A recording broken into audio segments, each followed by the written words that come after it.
ദശകം 84 സമന്തപഞ്ചകയാത്ര.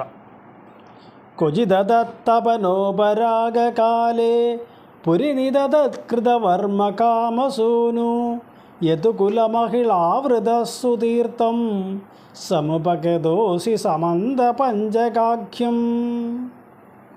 ക്വചിത് അഥ തപനോപരാഗകാലേ പുരിനിതത് കൃതവർമ്മ കാമസൂനു യദുകുല മഹിളാവൃത സുതീർത്ഥം സമുപഗതഃ അസി സമന്തപഞ്ചക ആഖ്യം.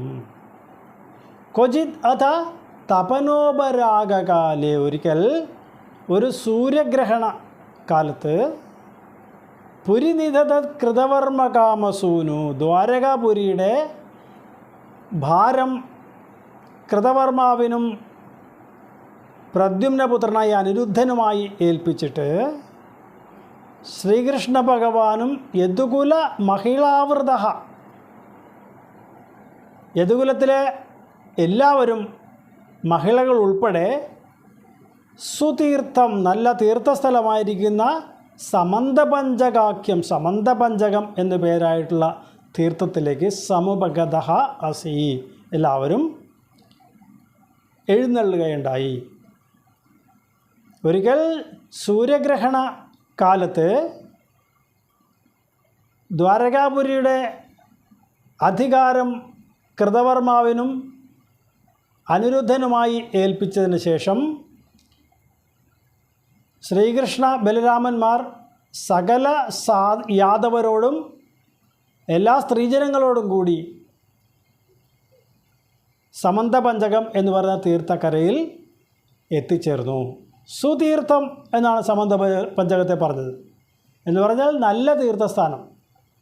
ഇവിടെയാണ് പരശുരാമൻ 21 വട്ടം ലോകം മുഴുവൻ ചുറ്റി ദുഷ്ടന്മാരായ രാജാക്കന്മാരെയൊക്കെ കൊന്നൊടുക്കിയതിന് ശേഷം അവരുടെ രക്തം കൊണ്ട് അനേകം ജലാശയങ്ങൾ ഈ സമന്തപഞ്ചകത്തിൽ നിർമ്മിച്ചത്. അപ്രകാരമുള്ള ഈ തീർത്ഥസ്ഥാനത്തെ ഭഗവാൻ തൻ്റെ സാന്നിധ്യം കൊണ്ട് ഒന്നുകൂടി ശുദ്ധീകരിച്ചു എന്നുകൂടി പറയുകയാണ് ഇവിടെ ചെയ്യുന്നത്. അപ്പോൾ ഈ തീർത്ഥങ്ങളിലെല്ലാം ആറാടുന്നത് നമ്മുടെ ജന്മാന്തര പാപങ്ങളെയൊക്കെ ഇല്ലാതാക്കാൻ ഉപയുക്തമാണ് എന്നാണ് പറയുന്നത്. അതുപോലെ തന്നെ ബലരാമൻ ഒരിക്കൽ ആ പുരാണ പ്രവക്താവായിരുന്ന രോമഹർഷനെ വധിച്ചതിന് ശേഷം ആ പാപങ്ങളെല്ലാം നീക്കുന്നതിന് വേണ്ടിയായിട്ട് ഈ സമന്തപഞ്ചകം എന്ന് പറയുന്ന തീർത്ഥത്തിലാണ് വന്ന് ആറാടിയത് എന്നും പറയപ്പെടുന്നു. തന്നെയുമല്ല, മറ്റൊരു കാര്യം ഇവിടെ സൂചിപ്പിക്കാനുള്ളത്, ശ്രീകൃഷ്ണ ഭഗവാൻ തൻ്റെ 11ാമത്തെ വയസ്സിൽ വൃന്ദാവനത്തിൽ നിന്നും മധുരാപുരിയിലേക്ക് പോകുന്നതിന് ശേഷം പിന്നീട് തൻ്റെ 125ാമത്തെ വയസ്സിലാണ് ആ ഗോപസ്ത്രീകളുമായിട്ട് ഒരു സംഗമം ഉണ്ടാകുന്നത്. അതും ഈ സമന്തപഞ്ചക തീർത്ഥക്കരയിൽ വെച്ചിട്ടാണ്. ക്വചിതതപനോപരാഗകാലേ പുരിനിതത്കൃതവർമ്മ കാമസൂനു യതുകുലമഹിളാവൃതസുതീർത്ഥം സമുപഗതോസി സമന്തപഞ്ചകാഖ്യം. ബഹുതരജനതാഹിതായ തത്ര ത്വമപി പുനൻവിനിമജ്യ തീർത്ഥതോയം ദ്വിജകുലപരിമുക്തവിത്തരാശി സമമിളഥാ കുരു പാണ്ഡവാദിമിത്രൈ. ബഹുതരജനതാഹിതായ തത്ര ത്വം അപി പുനൻ വിനിമജ്യ തീർത്ഥതോയം ദ്വിജകുല പരിമുക്ത വിത്തരാശി സമം ഇളതാഹ കുരു പാണ്ഡവ ആദിമിത്രൈ. ബഹുതര ജനതാഹിതായ, അനേകം ജനങ്ങളുടെ നന്മയെ കരുതി, തത്ര അവിടെ ആ സമന്തപഞ്ചക തീർത്ഥത്തിൽ ത്വമപി പുനൻ വിനിമജ്യ തീർത്ഥതോയം, ത്വമപി വിനിമജ്യ, ശ്രീകൃഷ്ണ ഭഗവാനും ആ തീർത്ഥത്തിൽ സ്നാനം ചെയ്തിട്ട്, യഥാവിധി സ്നാനം ചെയ്തിട്ട് തീർത്ഥജലത്തെ തീർത്ഥതോയം പുനൻ, ആ തീർത്ഥജലത്തെയും പരിശുദ്ധമാക്കി. അതിനുശേഷം ദ്വിജകുല പരിമുക്ത വിത്തരാശി, ബ്രാഹ്മണർക്കെല്ലാം യഥേഷ്ടം ധനം എല്ലാം ദാനം ചെയ്തു. അത് കഴിഞ്ഞിട്ട് സമമിളത, ഒരുമിച്ച് ചേർന്നു. ആരൊക്കെ? കുരു പാണ്ഡവാദി മിത്രൈഹി, കൗരവരും പാണ്ഡവരും തുടങ്ങിയ മിത്രങ്ങളോടൊക്കെ അവിടെ ഒരു സമ്മേളനവും നടത്താൻ സാധിച്ചു എന്നാണ് പറയുന്നത്. അപ്പോൾ എല്ലാ ജനങ്ങളുടെയും നന്മയെ ആഗ്രഹിച്ചുകൊണ്ട് ഭഗവാൻ ആ തീർത്ഥജലത്തെ ശുദ്ധീകരിക്കുന്നതിനായിട്ട് യഥാവിധി സ്നാനം നിർവഹിച്ചു. അതിനുശേഷം ബ്രാഹ്മണാദികൾക്കൊക്കെ യഥേഷ്ടം ദാനധർമ്മങ്ങൾ ചെയ്തു. അതിനുശേഷം അവിടെ ബന്ധുജനങ്ങളായ കൗരവരും പാണ്ഡവരുമായിട്ട് ഒത്തുചേരാനുമൊക്കെ അവസരം ലഭിച്ചു എന്നാണ് പറയുന്നത്. ഇവിടെ പ്രത്യേകം ഒരു കാര്യം സൂചിപ്പിക്കേണ്ടത്, നമ്മളെല്ലാം തീർത്ഥങ്ങളിൽ പോയി ആറാടുന്നത് നമ്മുടെ പാപങ്ങളെ കഴുകിക്കളയുന്നതിന് വേണ്ടിയാണ്. എല്ലാവരുടെയും സങ്കല്പത്തിൽ ഗംഗാജലത്തിൽ സ്നാനം ചെയ്യുക എന്ന് പറഞ്ഞാൽ ഏറ്റവും ശ്രേഷ്ഠമായിട്ട് തന്നെ സങ്കല്പിക്കപ്പെടുന്ന ഒരു കാര്യമാണ്. ഇവിടെ ഭഗവാൻ സ്വയം ചെന്ന് ഈ തീർത്ഥങ്ങളെ ഒന്നുകൂടി ശുദ്ധീകരിക്കുന്നതിന് വേണ്ടിയാണ് ഭഗവാൻ അവിടെ യഥാവിധി സ്നാനം ചെയ്തത് എന്നുകൂടി പറയുന്നു. ബഹുതരജനദാഹിതായ തത്ര ത്വമപി പുനൻ വിനിമജ്യ തീർത്ഥതോയം ദ്വിജകുലപരിമുക്തവിത്തരാശി സമമിളധാ കുരു പാണ്ഡവാദിമിത്രൈ തവ ഖലു ദയിതാ ജനൈ സമേത ദ്രുപദസുധാ ത്വയി ഗാഢഭക്തിഭാരാ തതുദിത ഭവതാ ഹൃദി പ്രകാരൈ അതിമുമുദേ സമമന്യഭാമിനീഭി തവ ഖലു ദയിതാ ജനൈഃ സമേതാഃ ദ്രുപദസുധാ ത്വയി ഗാഢഭക്തിഭാരാ തദ് ഉദിത ഭവദാഹൃതി പ്രകാരൈഃ അതിമുമുദേ സമം അന്യഭാമിനീഭിഃ തവ ഖലു ദയിതാ ജനൈ സമേത.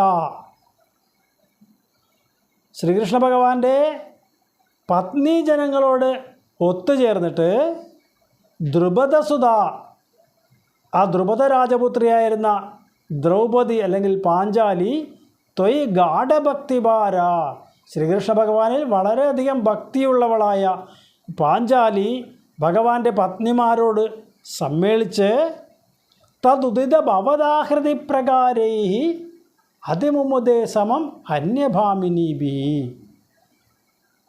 തദുദിത ഭവദാഹൃതി പ്രകാരൈ. ശ്രീകൃഷ്ണ ഭഗവാൻ എങ്ങനെയാണോ അവരെയെല്ലാം വിവാഹം ചെയ്തത് എന്നുള്ള വിവരങ്ങളൊക്കെ അവർ പറഞ്ഞു കേട്ട് അന്യഭാമിനീഭി സമം, മറ്റുള്ള സ്ത്രീജനങ്ങളോടൊപ്പം അതിമുമുദേ വളരെയധികം സന്തോഷിച്ചു. ഭഗവാനിൽ ഏറ്റവും ഭക്തിയുള്ളവളായ ദ്രൗപദി അല്ലെങ്കിൽ പാഞ്ചാലി ഭഗവാന്റെ പത്നിമാരെയെല്ലാം അവിടെ വെച്ച് കണ്ട് എല്ലാവരോടും കുശലപ്രശ്നങ്ങളൊക്കെ ചോദിച്ചു. അതിനുശേഷം ഓരോ കൃഷ്ണപത്നിമാരും എങ്ങനെയാണ് ഭഗവാനിലേക്ക് എത്തിച്ചേർന്നത് എന്നുള്ള പ്രകാരങ്ങളൊക്കെ ചോദിച്ചറിഞ്ഞു. അതുപോലെ തന്നെ മറ്റുള്ള സ്ത്രീജനങ്ങളുമായിട്ട് ഒക്കെ വളരെയധികം സന്തോഷിക്കുവാനുള്ളൊരു സന്ദർഭവും കൂടി അവിടെ ഉണ്ടായി എന്ന് പറയുക. ഇവിടെ ദ്രൗപദി എല്ലാ കൃഷ്ണപത്നിമാരോടും എങ്ങനെയാണ്, ഏത് പ്രകാരത്തിലാണ് നിങ്ങളെല്ലാം ഭഗവാന്റെ പത്നിമാരായത് എന്നതിനെക്കുറിച്ച് വിശദമായി അറിയണം എന്ന ആഗ്രഹത്തോടുകൂടി ചോദിക്കുന്നു. അവരെല്ലാം ഓരോരുത്തരും അവരവരുടേതായ അനുഭവങ്ങളൊക്കെ ഈ കൃഷ്ണയോട് അല്ലെങ്കിൽ ദ്രൗപദിയോട് പങ്കുവയ്ക്കുകയാണ്. രുക്മിണി പറയുന്നു, എന്നെ വിവാഹം ചെയ്യാനായിട്ട് വന്ന എൻ്റെ ആങ്ങളെ കണ്ടെത്തിയ അയാളിൽ നിന്ന് ചേതി രാജാവായ ശിശുപാലനിൽ നിന്ന് ഞാൻ കഷ്ടിച്ച് രക്ഷപ്പെട്ടാണ് ഭഗവാനിലേക്ക് എത്തിച്ചേർന്നത്. അതുപോലെ തന്നെ ഓരോ കൃഷ്ണപത്നിമാരും ഏത് പ്രകാരത്തിലാണ് തങ്ങളെല്ലാം ഭഗവാനിലേക്ക് എത്തിച്ചേർന്നത് എന്ന കാര്യങ്ങളൊക്കെ അവിടെ വിശദീകരിച്ച് പറയുന്നു. അതിലെല്ലാം ഭഗവാന്റെ മാഹാത്മ്യത്തെ വളരെയധികം പുകഴ്ത്തുന്ന രീതിയിലുള്ള വർണ്ണനകളുമായിരുന്നു. ആരും ഭഗവാൻ ചെന്ന് വിളിച്ചിട്ട് വന്നവരായിരുന്നില്ല എന്നതാണ് അവിടെ വ്യക്തമാകുന്നത്. ഈ വന്ന കൃഷ്ണപത്നിമാരിൽ എല്ലാവരും അവർ വ്രതത്തോടു കൂടിയിരുന്ന് ഭഗവാനിലേക്ക് എത്തിച്ചേരുവാനായിട്ട് ആഗ്രഹം പ്രകടിപ്പിച്ചവരായിരുന്നു. അവരെല്ലാം അതിനുവേണ്ടി വളരെ കാലം തപസ് ചെയ്തവരായിരുന്നു. അവർ തങ്ങൾക്കുള്ള എന്തും തന്നെ ത്യജിക്കാൻ തയ്യാറായിരുന്നു. തന്നെയുമല്ല, രുക്മിണിയാണെങ്കിൽ ഞാൻ വേണമെങ്കിൽ 100 ജന്മങ്ങൾ അങ്ങേക്കായി തപസ് ചെയ്യാം എന്നുവരെ പറഞ്ഞതാണ്.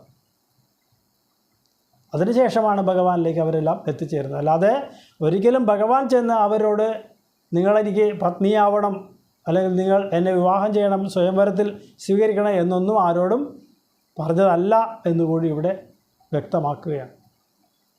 അപ്പോൾ ഏത് പ്രകാരത്തിലാണോ ഓരോ ഭക്തന്മാരും ഭഗവാനെ പ്രാപിക്കണമെന്ന് ആഗ്രഹിക്കുന്നത്, അവർക്ക് അതിനെ നൽകി അനുഗ്രഹിക്കുക മാത്രമേ ഭഗവാൻ ചെയ്തിട്ടുള്ളൂ എന്നത് ഇവിടെ വളരെ വ്യക്തമാണ്.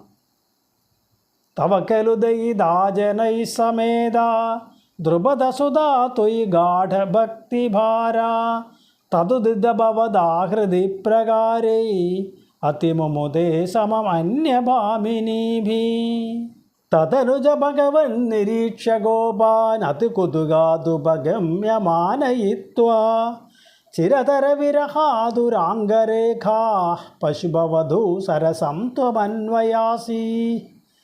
തതനുജ ഭഗവൻ നിരീക്ഷ്യ ഗോപാൻ അതികുതുകാത് ഉപഗമ്യ മാനയിത്വാ ചിരതര വിരഹ ആതുര അംഗരേഖ പശുഭവധൂഹു സരസം ത്വം അന്വയാസീഹി. തദനുജ ഭഗവൻ, അനന്തരം അല്ലയോ ഭഗവാനെ, നിരീക്ഷ ഗോപാൻ, ഗോപന്മാരെ കണ്ടപ്പോൾ അതികുതുകാത് ഉപഗമ്യ മാനയിത്വ, വളരെ സന്തോഷത്തോടു അല്ലെങ്കിൽ കൗതുകത്തോടു കൂടി അവരുടെ അടുത്ത് ചെന്ന് അവരെയൊക്കെ മാനിച്ചു. ചിരതര വിരഹ ആതുര അംഗരേഖാ, വളരെ കാലമായിട്ട് വിരഹദുഃഖം അനുഭവിക്കുന്നവരായിരുന്ന ആ ഗോപസ്ത്രീകൾ, അവരെയൊക്കെ വളരെ സന്തോഷത്തോടുകൂടി ഭഗവാൻ സമീപിച്ചു. ഭഗവാൻ 11ാമത്തെ വയസ്സിലാണ് വൃന്ദാവനത്തിൽ നിന്ന് മഥുരയിലേക്ക് പോരുന്നത്. പോന്നപ്പോൾ ഞാൻ പെട്ടെന്ന് തന്നെ വരാം എന്ന് വാക്ക് കൊടുത്തിട്ടാണ് അവിടെ വന്ന് പോരുന്നത്. അത് കഴിഞ്ഞിട്ട് പിന്നീടുണ്ടാകുന്ന സംഗമം ഈ സമന്ത പഞ്ചകത്തിൽ വെച്ചിട്ട് ഭഗവാന്റെ 125ാമത്തെ വയസ്സിലാണ്. ഇത്രയും കാലം ആ ഗോപീജനങ്ങൾ ഒക്കെ ഭഗവത് സ്മൃതിയിൽ തന്നെ ജീവിച്ചു വന്നവരായിരുന്നു. ആ ഭഗവാന്റെ വിരഹ ദുഃഖത്തിൽ അവരെല്ലാം കൃശഗാത്രികളായി തീർന്നു എന്നാണ് ആ വിരഹാതുരാംഗരേഖ എന്ന പദം കൊണ്ട് ഉദ്ദേശിച്ചിരിക്കുന്നത്. അവർക്കെല്ലാം ഭഗവാൻ തൻ്റെ സാന്നിധ്യത്തിൻ്റേതായ അനുഗ്രഹം നൽകുവാൻ ഈ സമയത്തും മറന്നില്ല എന്നതാണ് ഇവിടെ സൂചിപ്പിച്ചിരിക്കുന്നത്. തദനുജ ഭഗവൻ നിരീക്ഷ ഗോപാൻ അതികുതുകാതുപഗമ്യ മാനയിത്വാ ചിരതര വിരഹാതുരാംഗരേഖാ പശുഭവധൂ സരസം ത്വമന്വയാസി. സപതി ജപവദീക്ഷണോത്സവേന പ്രമുഷിതമാനഹൃദാം നിദംബിനീനാം അതിരസപരിമുക്ത കഞ്ചുളീകേ പരിചയഹൃദ്യതരേ കുജേ നലൈഷീ. സപതിജ ഭവദീക്ഷണ ഉത്സവേന പ്രമുഷിത മാനഹൃദാം നിദംബിനീനാം അതിരസ പരിമുക്ത കഞ്ചുളീകേ പരിചയഹൃദ്യതരേ കുജേ നലൈഷീ. സപതിജ ഭവദീക്ഷണോത്സവേന, ഭഗവാനെ കാണാൻ സാധിച്ചതിൽ ഉണ്ടായ ആ മനസ്സിൻ്റെ ഉത്സവം, അവരുടെയൊക്കെ ആനന്ദം, പ്രമുഷിതമാനഹൃതാം, അപ്പോൾ അവരുടെ മനസ്സിലുണ്ടായിരുന്ന ആ പ്രണയകോപം ഒക്കെ നിശേഷം മാറിപ്പോയ ആ നിതംബിനീനാം, ആ ഗോപസുന്ദരിമാരുടെ അതിരസപരിമുക്ത കഞ്ചുളീകേ, അവർക്കെല്ലാം ഭഗവാനോടുണ്ടായിരുന്ന ആ പ്രേമാതിശയം കൊണ്ട് അവരറിയാതെ തന്നെ അവരുടെ മാറിലെ വസ്ത്രങ്ങളൊക്കെ അഴിഞ്ഞ് നീങ്ങിപ്പോയി. അതിനുശേഷം പരിചയഹൃദ്യതരെ കുജനലൈഷി, മുൻ പരിചയം ഉള്ളതുകൊണ്ട് ഏറ്റവും മനസ്സിനിണങ്ങിയതായ അവരുടെ എല്ലാം കുജമണ്ഡലങ്ങളിൽ നലൈഷിഹി ചേർന്ന് ലയിച്ചു നിന്നു ഭഗവാൻ. അവരെയൊക്കെ ഏറ്റവും അധികം സന്തോഷിപ്പിച്ചു. ഇവിടെ ഈ ഒരു രംഗത്തെക്കുറിച്ച് നമ്മൾ ചിന്തിക്കുമ്പോൾ ഒരു അപകടം പതിയിരിക്കുന്നത് വളരെ ശ്രദ്ധേയമാണ്. അതായത് ഭഗവാൻ അവരുടെ എല്ലാം മാറിടങ്ങളിൽ സ്പർശിക്കുവാനുള്ള ഒരു ത്വര ഉണ്ടായി എന്ന് സാധാരണയായിട്ട് ആരെങ്കിലും സംശയിച്ചേക്കാം. പക്ഷേ ഒരു കാര്യം വീണ്ടും വീണ്ടും ആവർത്തിച്ച് നമ്മൾ മനസ്സിൽ ഉറപ്പിക്കേണ്ടത് ഇവരുടെ എല്ലാം പ്രായത്തെക്കുറിച്ചാണ്. ഭഗവാൻ വൃന്ദാവനത്തിലായിരുന്നപ്പോൾ 11 വയസ്സായിരുന്ന ഭഗവാനേക്കാൾ പ്രായമുള്ളവരായിരുന്നു മിക്കവാറും എല്ലാ ഗോപസ്ത്രീകളും. ഇപ്പോൾ ഭഗവാന്റെ വയസ്സ് 125. അപ്പോൾ അവരെക്കാളൊക്കെ അല്ലെങ്കിൽ ഭഗവാനേക്കാളൊക്കെ പ്രായം ഏറിയവരാണ് ഈ ഗോപസ്ത്രീകൾ മിക്കവരും. ഭൗതികമായ ശരീരത്തിൻ്റെതായ ഒരു അഭിവാഞ്ചയല്ല, മറിച്ച് അവരോട് അവരുടെ ആഗ്രഹം എന്താണ് എന്നറിഞ്ഞിട്ട് അതിനെ അംഗീകരിക്കുന്നതിന് വേണ്ടി ഭഗവാൻ ഉദ്യമിക്കുന്നു എന്ന് മാത്രമേ നമുക്കിവിടെ ചിന്തിക്കേണ്ടതുള്ളൂ. ആ ശരീര സുഖത്തിൻ്റെതായ ഒരു പ്രസക്തി തന്നെ ഇവിടെ മാറ്റി നിർത്തിക്കൊണ്ട് വേണം ഈ സമാഗമത്തെ നമ്മൾ മനസ്സിലാക്കാൻ എന്നുകൂടി പ്രത്യേകം ഓർക്കേണ്ടതാണ്. സപതി ജപവദീക്ഷണോത്സവേന പ്രമുഷിതമാനഹൃതാം നിതംബിനീനാം അതിരസപരിമുക്ത കഞ്ചുളീകേ പരിചയഹൃദ്യതരേ കുജേ നലൈഷീ അപഗതവിരഹവ്യദാസ്തദാത രഹസി വിധായ ദദായ തത്വബോധം പരമസുഖചിതാത്മകോഹമാത്മേ തുദയതു വസ്ഫുടമേവ ചേതസീതി അപഗത വിരഹവ്യദാഹ തദാ താഹ രഹസി വിധായ ദദാഥ തത്വബോധം പരമസുഖചിതാത്മകോ അഹം ആത്മാ ഇതി ഉദയതു വഹ സ്ഫുടം ഏവ ചേതസി ഇതി അപഗത വിരഹവ്യദാസ്തദാതാഹ രഹസി വിധായ അവരെല്ലാം താഹ ആ ഗോപസ്ത്രീകളെല്ലാം രഹസ്യവിധായ ഏകാന്തതയിൽ വെച്ച് അപഗത വിരഹവ്യദാഹ അവരുടെ വ്യഥകൾ എല്ലാം അകറ്റുന്നവനായി ഭഗവാൻ അവർക്ക് ദദാത തത്വബോധം അവർക്കെല്ലാം തത്വബോധത്തെ ഉപദേശിച്ചു കൊടുത്തു. എന്തായിരുന്നു ആ തത്വബോധം? പരമസുഖചിതാത്മക അഹം, ഞാൻ പരമാനന്ദ സ്വരൂപൻ തന്നെയാണ്, അല്ലെങ്കിൽ പരമാനന്ദ സ്വരൂപനായിരിക്കുന്ന ആത്മാവ് തന്നെയാണ് ഞാൻ എന്നുള്ള തത്വം ഉദയതുവ സ്ഫുടമേവ ചേതസി, നിങ്ങളുടെ എല്ലാം മനസ്സിൽ നന്നായി ഉദിക്കട്ടെ, പ്രകാശിക്കട്ടെ എന്നുള്ള ലക്ഷ്യത്തോടുകൂടി ഭഗവാൻ അവർക്ക് തത്വബോധം എല്ലാം ഉപദേശിച്ചു കൊടുത്തു. വളരെ കാലത്തിന് ശേഷം ഉണ്ടായ ഈ സമാഗമത്തിൽ വച്ചിട്ട് ഭഗവാൻ തന്നെ തന്നെ നിരന്തരം സ്മരിച്ചുകൊണ്ടിരുന്ന ആ ഗോപിജനങ്ങൾക്ക് ഞാൻ തന്നെയാണ് പരമാനന്ദ സ്വരൂപനായ ആത്മാവ് എന്നുള്ള ബോധം നിങ്ങളുടെ എല്ലാം മനസ്സിൽ നന്നായി ഉദിക്കട്ടെ എന്ന് അനുഗ്രഹിച്ചുകൊണ്ട് അവർക്ക് വേണ്ടതായ തത്വോപദേശമെല്ലാം ഭഗവാൻ ചെയ്തു എന്നാണ് ഈ ശ്ലോകത്തിൽ പറയുന്നത്.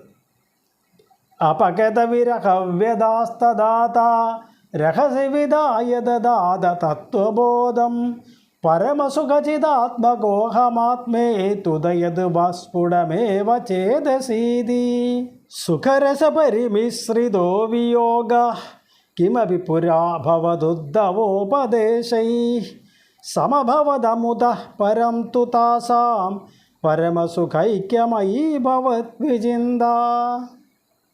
സുഖരസപരിമിശ്രിതഃ വിയോഗഃ കിമപി പുരാ ഭവത് ഉദ്ധവ ഉപദേശൈഃ സമഭവത് അമുതഃ പരം തു താസാം പരമസുഖൈക്യം അയീ ഭവദ്വിചിന്ത.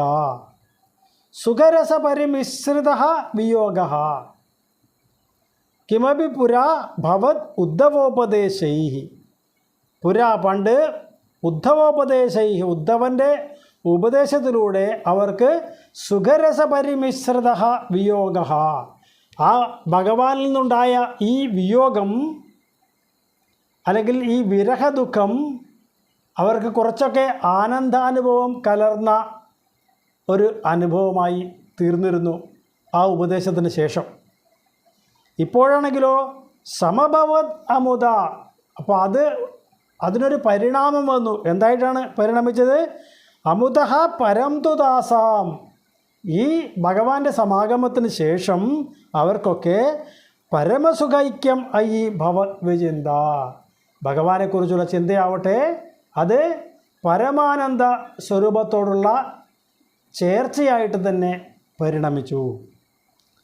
പണ്ട് ഭഗവാൻ അയച്ച ആ ഉദ്ധവ സന്ദേശത്തിലൂടെ ഈ ഗോപസ്ത്രീകൾക്കൊക്കെ ഭഗവാന്റെ ആ വിരഹദുഃഖത്തിൽ ഉണ്ടായ ആ വേദനയോടുകൂടി കുറച്ച് സന്തോഷവും കൂടി ഒരു ആനന്ദം കൂടി അവർക്ക് അനുഭവിക്കാൻ സാധിച്ചിരുന്നുവെങ്കിൽ ഇപ്പോൾ ഭഗവാന്റെ ഈ ദർശനവും ഈ ഉപദേശവും ഒക്കെ കൂടി കിട്ടിയപ്പോൾ ഭഗവാനെക്കുറിച്ചുള്ള അവരുടെ ചിന്ത ആ പരമാനന്ദ സ്വരൂപത്തോടുള്ള അവരുടെ താതാത്മ്യമായി പരിണമിച്ചു എന്നാണ് പറയുന്നത്. ഇവിടെ ഈ ഗോപീജനങ്ങൾക്കൊക്കെ ഭഗവാന്റെ ആ വിരഹദുഃഖം എന്നത് നിരന്തരമായ ഭഗവത് സ്മരണയായിട്ടാണ് പരിണമിച്ചത്.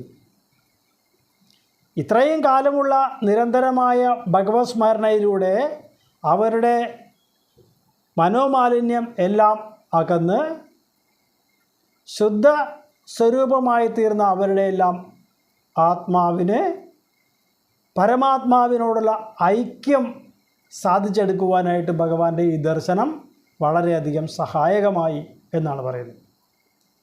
സുഖരസപരിമിശ്രിതോ വിയോഗ കിമപി പുരാ ഭവദുദ്ധവോപദേശൈഃ സമഭവദമുദഃ പരം തു താസാം പരമസുഖൈക്യമയീ ഭവദ്വിചിന്ത.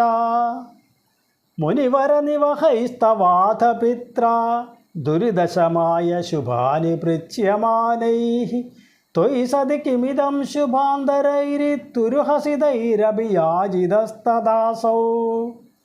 മുനിവരനിവഹൈഃ തവ അഥ പിത്രാ ദുരിദശമായ ശുഭാനി പൃച്യമാനൈഃ ത്വയി സതി കിമിദം ശുഭ അന്തരൈഃ ഇതി ഉരുഹസിതൈഃ അഭി യാജിതഃ തദാ അസൗ.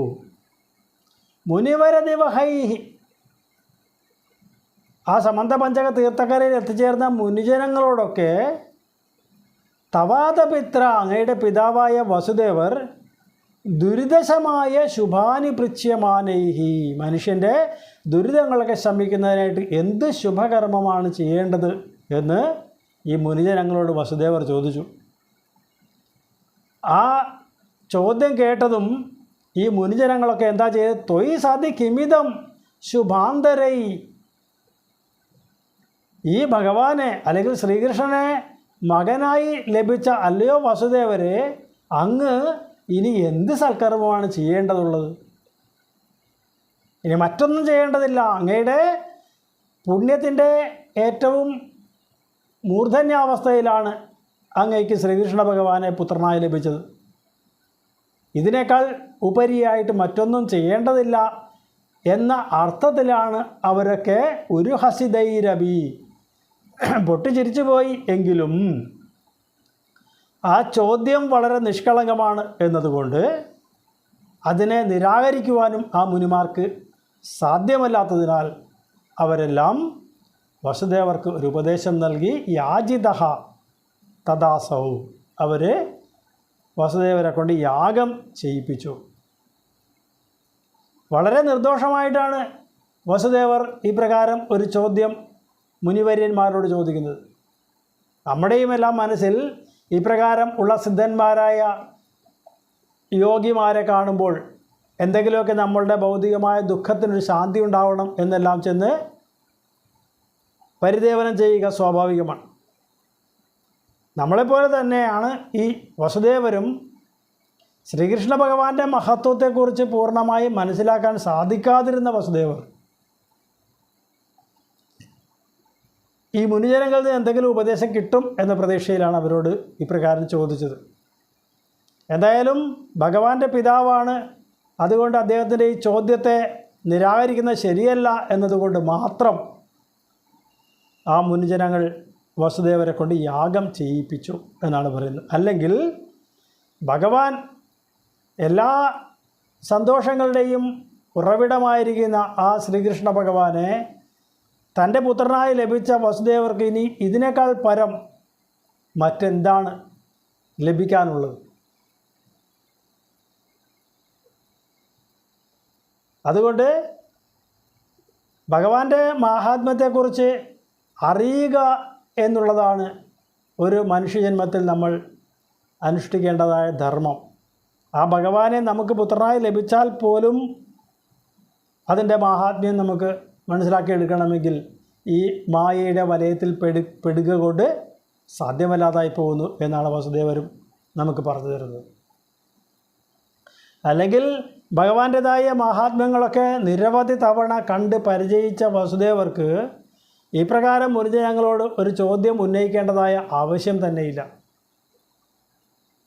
ഭഗവാന്റേതായ ആ അവതാര സമയം മുതൽ ഏകദേശം 11 വയസ്സ് വരെയാണ് നന്ദഗോപരുടെയും യശോദയുടെയും ലാളന ഏറ്റുവാങ്ങിക്കൊണ്ട് വൃന്ദാവനത്തിൽ ശ്രീകൃഷ്ണ ഭഗവാൻ ജീവിച്ചത്. അതിനുശേഷം പൂർണ്ണമായും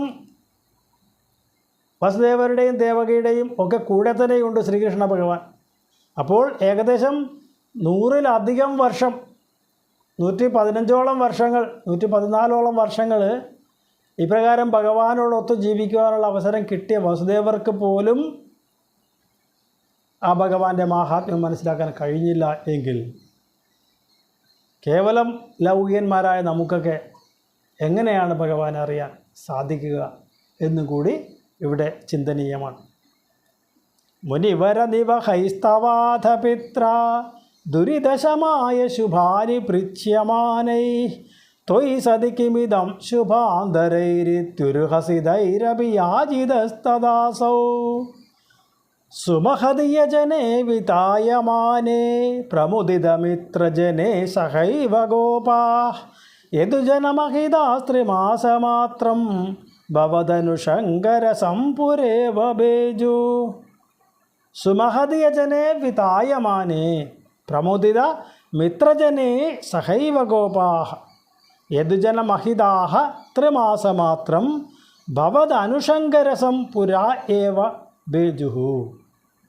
സുമഹദീയജനേ വിതായമാനേ, വളരെ വിഭവസമൃദ്ധമായ ഈ യാഗം വിതായമാനെ നടന്നുകൊണ്ടിരിക്കെ പ്രമുദിത മിത്രജനെ സഹൈവ ഗോപാഃ, പ്രമുദിത മിത്രജനെ വളരെയധികം സന്തുഷ്ടരായ സുഹൃജനങ്ങളോടുകൂടി ഗോപ സഹൈവ ഗോപാഃ, ആ ഗോപന്മാർ ബന്ധുക്കളോടും ഒക്കെ കൂടി യദുജനമഹിതാഃ, ആ യാദവന്മാരാൽ ബഹുമാനിക്കപ്പെട്ടവരായി ഈ ഗോപന്മാരൊക്കെ അപ്രകാരം ത്രിമാസമാത്രം 3 മാസക്കാലം ഭവദനുശങ്കരസം, ഭഗവാനോടുള്ള സമാഗമം അല്ലെങ്കിൽ സമ്പർക്കം കൊണ്ടുള്ള ആ പരമാനന്ദം പുരാ ഏവ ബേജുഹു, പണ്ടത്തെ പോലെ ആ ഗോപന്മാർക്കൊക്കെ അനുഭവിക്കാനായിട്ട് സാധിച്ചു. അപ്പോൾ ഭഗവാൻ 11 വയസ്സ് വരെ ആ ഗോപന്മാരുടെ അടുത്താണ് താമസിച്ചിരുന്നത്. അതിനുശേഷം ഇപ്പോഴാണ് ഒരു 3 മാസക്കാലം ഭഗവാനോട് ഇടപഴകാനായിട്ടുള്ള ഒരു അവസരം ലഭിച്ചത്. അപ്പോൾ വളരെ വിഭവസമൃദ്ധവും അത്യന്തം ശ്രേഷ്ഠവുമായ ആ യാഗത്തിൽ എല്ലാവരും ചേർന്ന് പങ്കെടുത്തുകൊണ്ടും യാദവന്മാരാലൊക്കെ മാനിക്കപ്പെട്ടവരുമായ ആ ഗോപന്മാർ 3 മാസം അവിടെ ഭഗവാനോട് കൂടെ കഴിഞ്ഞ് പണ്ടത്തേതുപോലെ ഭഗവാനോടുള്ള ആ ഇടപഴകലിൻ്റെ ആനന്ദം അനുഭവിക്കാൻ അവസരം ലഭിച്ചു. സുമഹദീയജനേ വിതായമാനേ പ്രമുദിതമിത്രജനേ സഹൈവ ഗോപാ യദുജനമഹിതാസ്ത്രിമാസമാത്രം ഭവതനുശങ്കരസംപുരേവ ബേജു വ്യപഗമസമയേ സമേത്യ രാധാം ദൃഢമുപഗുഹ്യ നിരീക്ഷ്യ വീതഖേദാം പ്രമുദിതഹൃദയ പുരം പ്രയാത പവനപുരേശ്വര പാഹി മാം ഗതേഭ്യ. വ്യപഗമസമയേ സമേത്യ രാധാം ദൃഢം ഉപഗുഹ്യ നിരീക്ഷ്യ വീതഖേദാം പ്രമുദിതഹൃദയ പുരം പ്രയാത പവനപുരേശ്വര പാഹി മാം ഗതേഭ്യ. വ്യപഗമസമയേ പിരിഞ്ഞു പോകാൻ സമയമായപ്പോൾ സമേത്യ രാധാം രാധയെ സമീപിച്ചു ഭഗവാൻ. എന്നിട്ട് ദൃഢം ഉപഗുഹ്യ ഗാഠമായി ആലിംഗനം ചെയ്തു. നിരീക്ഷ്യ വീതഖേദാം അപ്പോൾ രാധയുടെ എല്ലാ ദുഃഖങ്ങളും അകന്നതായിട്ട് ഭഗവാന് മനസ്സിലായി. പ്രമുദിത ഹൃദയ തികച്ചും സന്തുഷ്ടനായിട്ട് ഭഗവാൻ പുരം പ്രയാത ദ്വാരകാപുരിയിലേക്ക് മടങ്ങി. പവനപുരേശ്വര പാഹി മാം ഗതേഭ്യ പ്രകാരമുള്ള അല്ലയോ ഗുരുവായൂരപ്പ എന്നെ രോഗങ്ങളിൽ നിന്ന് രക്ഷിക്കണേ എന്ന് മേൽപ്പത്തൂർ. ആ സമന്തപഞ്ചക തീർത്ഥക്കരയിൽ നിന്ന് മടങ്ങുന്നതിന് മുൻപായിട്ട് ഭഗവാൻ രാധയുടെ അടുത്ത് ചെന്ന് ദൃഢമായി ആലിംഗനം ചെയ്തു. രാധയുടെ ദുഃഖം എല്ലാം അകന്നുപോയി എന്ന് മനസ്സിലാക്കിയ ഭഗവാൻ വളരെയധികം സന്തുഷ്ടചിത്തനായിട്ട് ദ്വാരകാപുരിയിലേക്ക് മടങ്ങി. അപ്രകാരമുള്ള അല്ലയോ ഗുരുവായൂരപ്പ അങ്ങ് എൻ്റെ രോഗങ്ങളെല്ലാം മാറ്റിത്തരണേ എന്ന് പ്രാർത്ഥിച്ചുകൊണ്ട് മേൽപ്പത്തൂർ ഈ ദശകവും ഭഗവത്പാദത്തിൽ സമർപ്പിക്കുന്നു. വ്യപഗമസമയേ സമേത്യ രാധാം ദൃഢമുപഗുഹ്യ നിരീക്ഷ്യ വീതഖേദാം പ്രമുദിതഹൃദയ പുരം പ്രയാത പവനപുരേശ്വര പാഹി മാം ഗതേഭ്യ.